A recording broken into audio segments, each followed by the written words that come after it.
Good morning, everyone, and welcome to week 2 of Bible in 90 Days. We are 1 week in, and so congratulations on completing the books of Genesis and Exodus. We are off to a great start, and it's good to be up and running as we continue to make our way through the pages of the Bible. Week 1, I hope you found to be especially interesting as you read through all of the amazing and wild and crazy stories of Genesis, culminating in the amazing story of the Exodus from Egypt in the early chapters of the book of Exodus.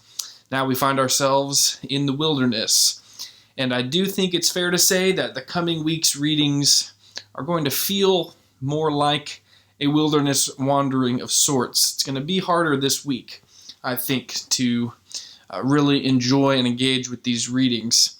But the purpose of this video is to hopefully get you excited about the books of Leviticus, Numbers, and Deuteronomy. If that sounds strange to you, stay tuned. I'm going to try to get your interest level up as we prepare to read through these books. Mostly what we'll be reading this coming week are the laws, the Torah, the ancient law codes that comprise the Mosaic covenant in the Old Testament given to the people at Mount Sinai by Moses. There are a total of 613 commandments that comprise the laws of Moses that appear here in the Torah. And sometimes people ask, how could they ever have remembered 613 laws? That's so many to remember. Well, it is a number of laws, but if you think about it, I know many of you are college football fans, and the truth is that there are more than twice as many rules in the NCAA football rule book than there are laws in Moses' Torah. And the truth is, you could probably name, if you were tasked to do it, 613 laws in college football. If you've been an avid fan for years, you know all sorts of rules, not just that you need to advance the ball 10 yards to get a first down, but you know the nuances and complexities of what makes pass interference or what comprises a holding penalty. You have all of this knowledge about the rules of college football completely dedicated to memory simply by virtue of the fact that you've been passionate about it for a long period of time. And so it was with the law code of Moses for the ancient Israelites and for many Jewish folks today who continue to observe these laws. When you care about something, when you're passionate about something, it's much easier to remember. After all, we learn what we care about, and so it is with these laws. So I invite you to enter into these readings this week with an open heart, ready to hear God's word, even in its sometimes obscure form, as we make our way through these ancient law codes. There's many different ways of categorizing these 613 laws, but most broadly, they can be categorized into moral laws and ritual laws. Moral laws address community ethics, what the expectations are among the Israelites as they begin to experience life together, both immediately in the wilderness wanderings and then ultimately in the promised land. So moral laws include the civil laws that govern human behavior toward one another. And then there are the ritual laws as well, which are the regulations that governed the worship of God. If you remember from the early chapters of Exodus, the reason that God gives for Moses to tell Pharaoh that he ought to let the people go is for them to worship God in the desert. So worship was one of the primary reasons that God called on Moses to bring the Israelites out of Egypt so that they could worship God in the promised land. And so ritual laws governed the worship of God as God came among the Israelites, first of all in the tabernacle, and then, of course, much later on in the temple in Jerusalem at the time of Solomon. So ritual laws governed the regulations of worship, but also addressed issues like ritual impurities. Not all ritual impurities were necessarily sinful, but nevertheless they required certain actions to restore a person's cleanliness. So, for example, if you touched a corpse of a dead person, you became ritually unclean. And so then certain laws were in place to help you regain your cleanliness. So not all laws are a matter of just sin per se. Some of them involved ritual cleanliness, and all of them related to the proper worship of God. And so between laws governing the worship of God and laws governing life among the community, you have a law that takes the form of a governing policy both for people's relationship with one another and their relationship with God, both the communal and the spiritual. The Old Testament law codes are based on covenant language that was found outside of the Old Testament. Covenants were a common thing in the ancient Near East, and different sections and groupings of the laws throughout the Torah reflect language that could be found right around the ancient Israelites in their familiar contexts. For example, the Ten Commandments are structured in a manner very similar to the way that the Hittites would structure their treaties. So the Hittites were an ancient tribe that for a time had a fair amount of military might, and they conquered peoples, and whenever they would conquer a people, they would make a covenant with them. The Hittites being the rulers, the people being those who had been conquered. It was called a suzerain vassal covenant. The suzerain was the conqueror, and the vassal was the conquered.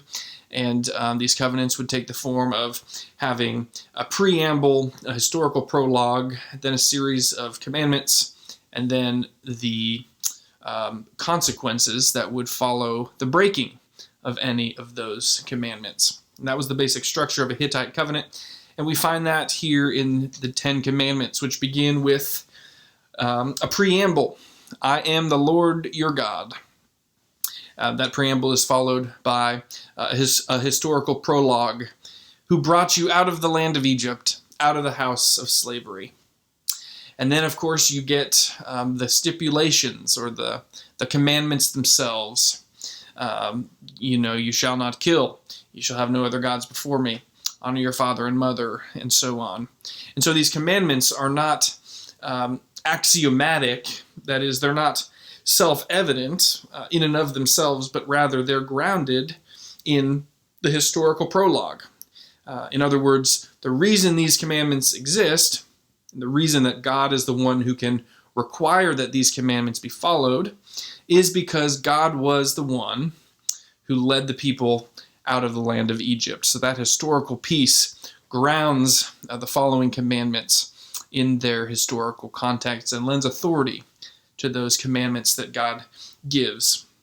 And then at the end, not just in the Ten Commandments, but throughout the Torah, there are a series of blessings and curses that are described as the good things that will come if you follow these commandments, or the bad things that will come if you don't. So all of these components were familiar from the surrounding contexts.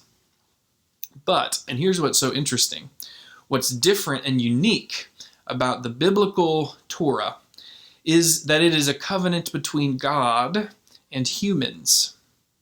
Normally, covenants would be between two human parties. In the example I gave earlier, when the Hittites would conquer a tribe, a covenant would follow between the Hittites and the other human tribe. One had conquered the other, so one had authority over the other. That is, they weren't a covenant of equals, but nonetheless they were between two human parties. But the Torah affirms that God is the one who enters into covenant with people. And this is simply not what you would expect of the gods back in the culture at this time and place. We saw this last week when we talked about God's covenant with Abraham. It was a unique thing for the God of Israel to enter into covenant with the people. This is not how other nations perceived the actions of their gods. And so thus, even from this time and place, from the Mosaic covenant, we derive the principle that God is a revelatory God, that God makes the divine self known to humans with whom God longs to be in relationship. This, of course, is a core principle of Christian faith, and it points to the fact that the divine initiative is always at play in our relationship with God. And so to be holy in this world is simply to be responding to God's initiative. God reaches out to us, and we are then to offer a holy and faithful response to God's prior initiative. And this fundamental idea, present already here in the Old Testament, way back in the Mosaic covenant, will ultimately be the foundation for the whole notion of salvation by grace through faith that emerges especially during the Reformation, and to this day is one of the rallying cries of our Reformed faith. So we've seen that the nature of the law is that God is the one who gives it as a means of being in covenant relationship with humans. And the laws that we have in the scriptures that you will read this week, they sort of stumble behind human actions. In other words, they reflect what human beings are doing. And as life together unfolds, these laws are put in place, given by God, to govern the way that humans interact. In some ways, this is what makes them feel distant from us. For example, much of the Old Testament laws you will read about in this coming week are agrarian laws or agricultural laws. For those of us who aren't farmers, that may not seem directly relevant to us because we don't all work in that area. But when you think back at the time with so much agriculture happening, it makes sense that so many laws are put in place to govern people's behavior as it relates to that agrarian lifestyle. There are three sorts of laws that we might identify throughout the course of the Torah. One category is casuistic law, which talks about specific cases that have been heard and settled. And this is a style of legal writing that can be found in the law code of Hammurabi, which is sort of that most ancient of law codes that we have discovered. It's simply an if-then law. If you do X, then Y needs to follow. That is the casuistic law. X causes Y. But then there's also apodictic laws, and these are the non-negotiable laws, the ones that begin with you shall or you shall not. And then there's also the laws of retribution. Lex talionis is the Latin phraseology for that. This is where we get laws like an eye for an eye, a tooth for a tooth. These laws today that were put in place to limit human vindictiveness. When you think about it, you know, there's a phrase that some people sometimes say that an eye for an eye makes the whole world blind, right? But that's actually not true. An eye for an eye means if you take out my eye, then all I can do in response is take out your eye, and then it stops. It's actually meant to limit the escalation of conflict. If you took out one of my eyes and I took out two of yours, then the conflict has escalated, and next thing you're going to take out some of my limbs or simply go on to increase or augment the conflict. And in that sense, an eye for two eyes would make the whole world blind. But originally, these laws were simply meant to limit human vindictiveness and restrain our impulse towards revenge. So those are the sorts of laws that are going to dominate the law codes that we read in the coming week. Many of these law codes probably existed sort of in their own worlds until ultimately they came together in the Torah and formed a more formal law code that became the basis of the Israelites' laws together. So we can see different sections of these laws throughout the course of these books. For example, in Deuteronomy 27, we see what's called the Shechemite Dodecalogue, which addresses specifically things that we think that we can do in secret and get away with. So that's a very specific sort of set of laws that are grouped together in Deuteronomy 27. In Exodus 21, we find laws that protect human beings, and a distinction is made between intentional and unintentional killings, and the punishments for these killings follow accordingly. In Leviticus 19, we get another dodecalogue of ethical commands based around your neighbor.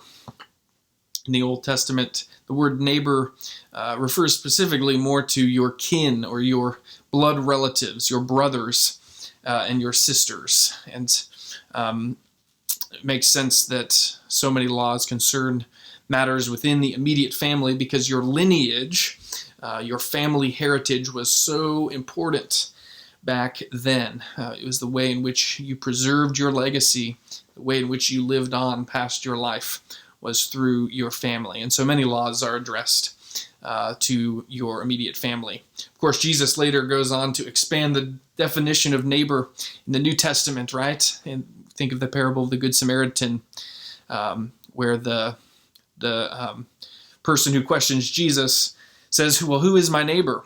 After Jesus says, you're to love your neighbor as yourself. And then Jesus shares the parable of the Good Samaritan. So eventually, the concept of neighbor will expand outward. But originally, your neighbor referred to your next of kin, and a lot of laws were focused on the ordering of relationships in the immediate family. Other codes and other law codes exist in other places too throughout Exodus, Leviticus, and Deuteronomy. There's the holiness code in Leviticus 17 through 26, the covenant code in Exodus 20, and so on. You don't need to worry about that as you read, but just know that you're often making your way through particular groupings of particular laws, and so you can notice the parallels among those clusters of laws as you read along. Now, it's not just groups of laws that you'll read about in this coming week's readings, but there's also a number of accounts of God's guidance in the wilderness, which will remain a major theme throughout the rest of the Old Testament, that God was with the people in the desert, leading them in a pillar of cloud by day and a pillar of fire by night. So there are some accounts, historical accounts and memories of life in the wilderness preserved here as well, particularly in the book of Numbers. You'll read about the constant complaining of the Israelites and their secret murmurings among themselves. You'll read about their lack of faith and the common themes of hunger and thirst. All of these themes govern the narrative of the desert wanderings of the people.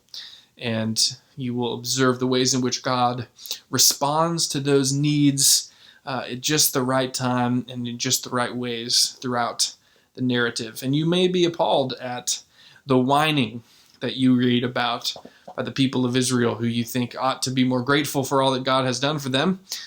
But indeed, I'm sure this could also describe many of our lives. Many of us, despite all that God has done for us, may be prone also to complaining to God about what more God could do to continue to bless us even more. So we can see something of ourselves even in these grumbling and murmuring Israelites. So let's have a look at where we are in the overall book, the overall scriptures. The first 5 books of the Bible, Genesis, Exodus, Leviticus, Numbers, and Deuteronomy, the 5 of them together are known as the Torah. But the first 4 books go together kind of as their own grouping. It's usually thought that 3 different sources comprise the first 4 books of the Bible. And then when we get to the 5th book, Deuteronomy, we actually begin a large section of scripture called the Deuteronomistic history. The Deuteronomist is the presumed author of this whole section of books. So it begins with Deuteronomy and carries on through Joshua, Judges, 1st and 2nd Samuel, and 1st and 2nd Kings. That whole section is the history written by an author who takes us from the covenant in the desert with Moses all the way up to the conquest of Israel by the Babylonians. So it's a huge, long section of scripture, mostly attributed to one author that takes us from Deuteronomy to 2 Kings. So So there's sort of two sections then. The Torah is the first 5 books of the Bible, but the first 4 of those 5 go together, and the 5th one, Deuteronomy, is really linked with a number of books that follow and comprise the Deuteronomistic history. So that's a little bit of background for you on the groupings of that. And so, given that distinction of Deuteronomy from the other 4 books of the Torah, you'll find a lot of repetition in Deuteronomy of laws you have already waded through before. The word Deuteronomy is actually a second telling of the law. Literally, it's a retelling of the law for another time and place. It preserves those laws as given in Exodus and Leviticus, but in some cases reflects their interpretation or their evolution for another time and place. Small example of this that's still will be unsatisfactory, but does reflect some of this evolution is with the 10 Commandments. They're found in both Exodus 20 and in Deuteronomy 5. In the Exodus version, which is older, when it says you shall not covet your neighbor's house, the first item on the list of what comprises your neighbor's house is women. And then it goes on to talk about other items. Of course, women were seen as property in that time. But when you get to Deuteronomy, it says you shall not covet your neighbor's wife or their household. So you see that the status of women has been elevated slightly for that later version of Deuteronomy. Of course, it's still far from egalitarian, but it does reflect some degree of reinterpretation of the law, even while the law remains consistent, and certainly the spirit of the law remains in place. So the Torah will end, the end of Deuteronomy, with the people still in the desert, on the brink of going into the promised land. But Moses, because of his lack of faith, will not be allowed to cross the Jordan River with the people. But he does get a glimpse of it with them at the end of Deuteronomy. So the Torah ends with the people still outside the promised land, with their promises and their expectations as yet unmet. And the resolution to these problems will have to materialize later in the books to come. So that's an overview of what to expect in the readings this coming week. And now I want to just say a few words about what does all of this mean? What do we make of all of this? What are some key themes that we should be looking for in the readings to come? I think that of all the concepts in the Old Testament, the idea of the Mosaic Law gets a pretty bad rap in a number of Christian circles. And I think that happens because Christians tend to make a number of assumptions about what the Old Testament law is like. Some Christians assume that it's overly rigid. It's a set of do's and don'ts that turn the world into black and white categories. It just is what it is, and there's no room for interpretation or application.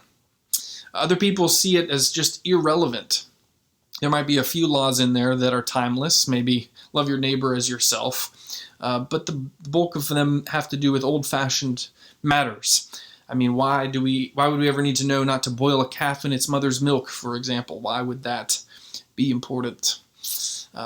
People don't know what to make of the ritual laws that refer to these strange laws about sacrifice and religious rituals that we don't relate to today. Others claim that it leads to a sense of works righteousness, that obedience to the law is what leads us to right standing with God.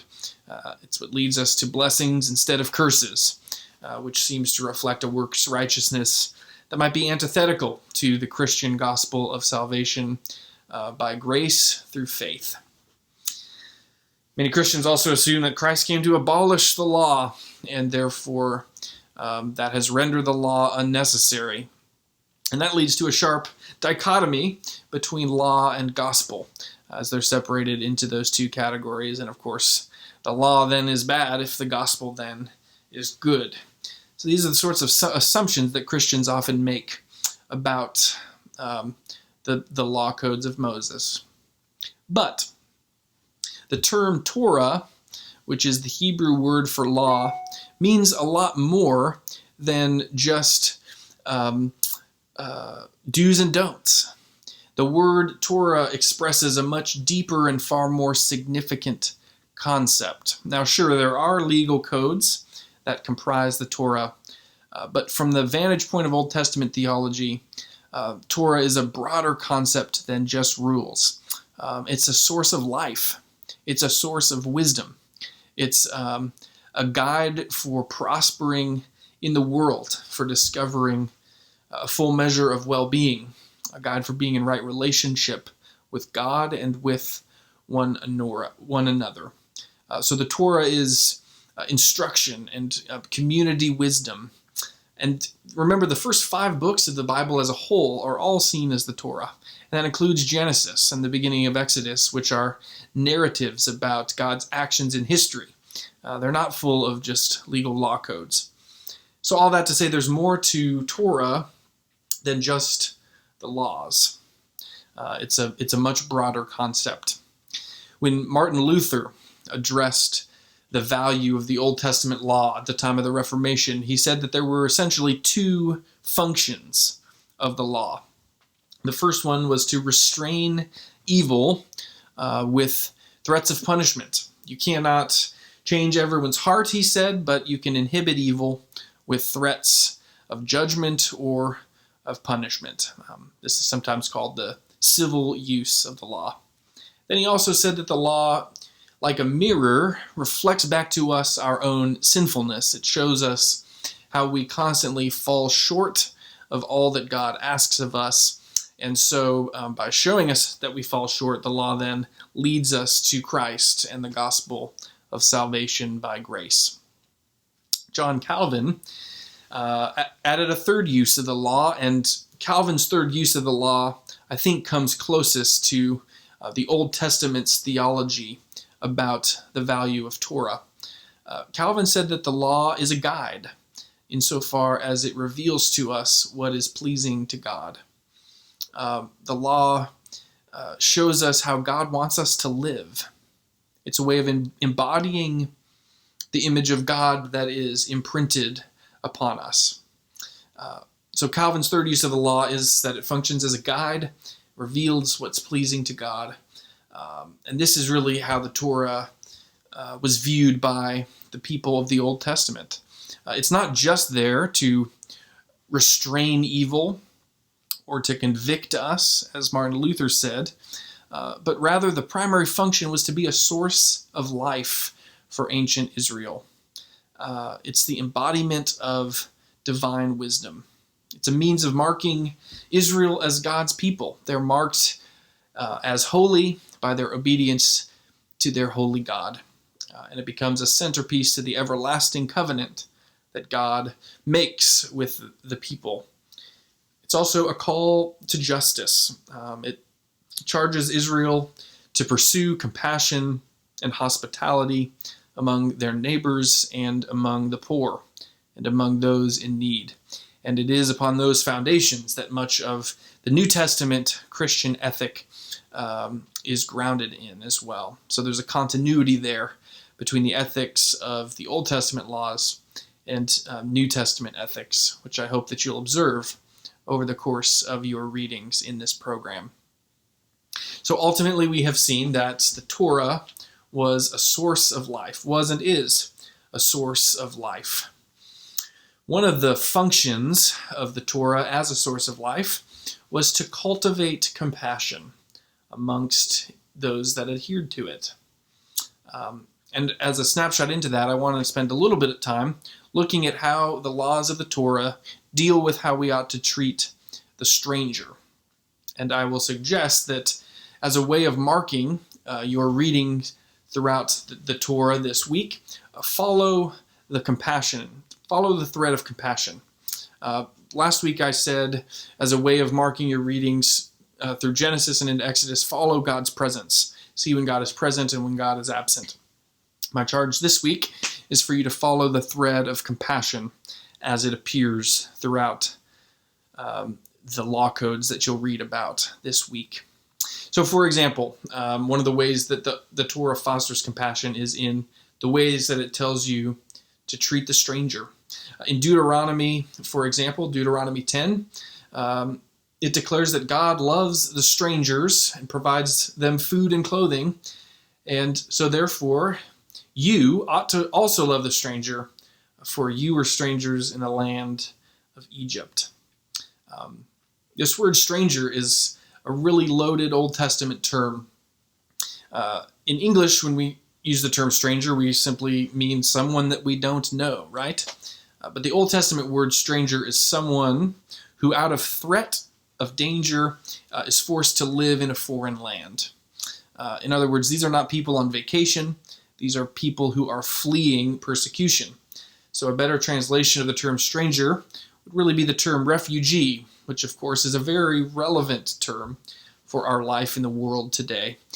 When you have something so close, with such a close parallel to an Old Testament term and the situation in the world today, it's much harder to see the Old Testament laws as obsolete or something that's irrelevant for life today. Historically speaking, the call to love the stranger is really unique to the laws of the Old Testament. When we read about how Israel was to love widows and orphans and the poor, we might think, oh, those are very compassionate laws, and they certainly are. But you'll see those laws in all sorts of ancient Mesopotamian law codes. The Israelites did not have a monopoly on the laws that you ought to care for the vulnerable among your own. But what is unique is that the Torah of Israel requires that you also care for the vulnerable who are not your own. That's what was revolutionary about the Torah that we're reading this week. In other words, the ethic of compassion didn't extend beyond your own tribe in the ancient Near East. It didn't extend to non-citizens of your tribe or clan. Only in the Hebrew Bible, only in the Old Testament do we find that law, and it's repeated so many times throughout the Torah. It's only the God, then, of the Old Testament who is said to stand with the vulnerable regardless of their cultural or ethnic backgrounds or their country and tribe of origin. This is one of the unique features of the God of Israel, as opposed to the ways in which the other nations perceived their gods to be. And why is the God of Israel like this? Moses provides a reason in Deuteronomy. He says, "You were strangers in the land of Egypt, but God brought you out of there with a mighty hand and an outstretched arm." In other words, Israel knew what it was like to live under a foreign and oppressive power because they came from the land of Egypt. In other words, Israel knew what it was like to be a stranger in a foreign land. And so God is saying through Moses, don't be like that. Now that you are free, don't create Israel-like conditions in the promised land. Don't go back to Pharaoh. Don't duplicate the nature of life that you have been freed from as you have been brought out of Israel. But sadly, it would prove to be that getting Israel out of Egypt was actually much easier than getting the Egypt out of Israel. So what does it mean to love the stranger? Well, according to the ethic of the Torah, it's more than just a commitment to not harming them. It's rather actively participating in their protection and in their provision. It involves being intentional about helping to provide for their needs. For example, in Leviticus 19, there's a strange law that says you're not allowed to harvest your crops all the way to the end of your field. Instead, you have to stop short and leave some of your crops unharvested so that the stranger in your land will have provision. This ensured that everyone had some access to food. Of course, land was the way in which you were provided for in this time. If you didn't have land, you didn't have food, and if you didn't have food, of course, you could not survive. And so everything is centered upon and around the land and the proper use of the land in this society. And so it shows that everyone abiding by Torah will have some responsibility to play in the well-being of the most vulnerable members of their society, whether or not they were citizens of Israel. Verse 11 in this section of Leviticus, right after the command to leave the edges of your field unharvested, right after that command, we get a command that says, do not steal. And so the implication there is that if you actually harvest your whole land, then you're stealing from the stranger who's going to be passing by because you're not leaving them the food that ought to be theirs. That's how strongly worded the Torah is when it talks about caring for the stranger.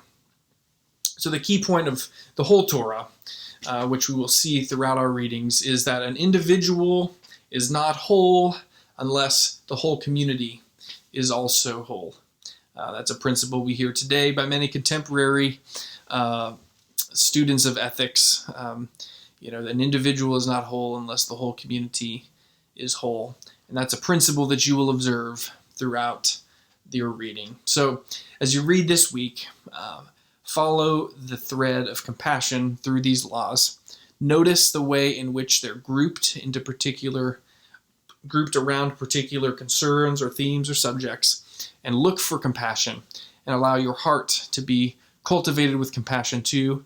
My prayer is that you will be surprised at the ways in which these ancient laws actually do continue to speak to us today, in the ways in which it cultivates compassion for our neighbor and love and holiness in us for our God. So may God bless you this week in your readings, and I look forward to seeing you again next week.